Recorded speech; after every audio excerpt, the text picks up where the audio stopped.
unas horas de que finalizó su elaboración, el mural de Bad Bunny, que se pintó en una barda ubicada en la Avenida Pedagógica, se volvió viral en las redes sociales. Además, numerosas personas, en especial jóvenes, acudieron a tomarse fotografías. Datoer, artista urbano de talla internacional, fue el autor del mural, al igual que muchos que atraen la atención en el oriente de la ciudad.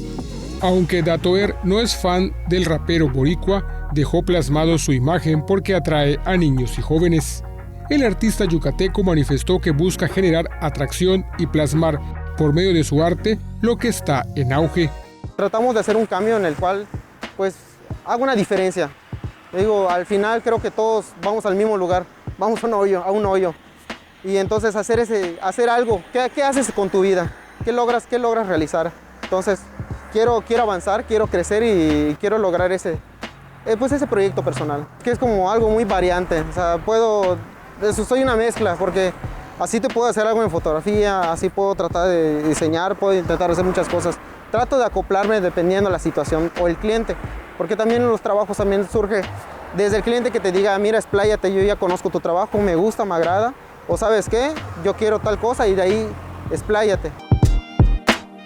Datoer es uno de los artistas urbanos de mayor reconocimiento nacional, con murales en diversos estados, y fue representante de México en encuentros en el extranjero.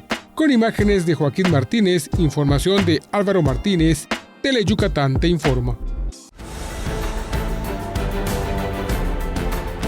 Teleyucatán te informa, lunes a viernes, 8 de la noche. Síguenos.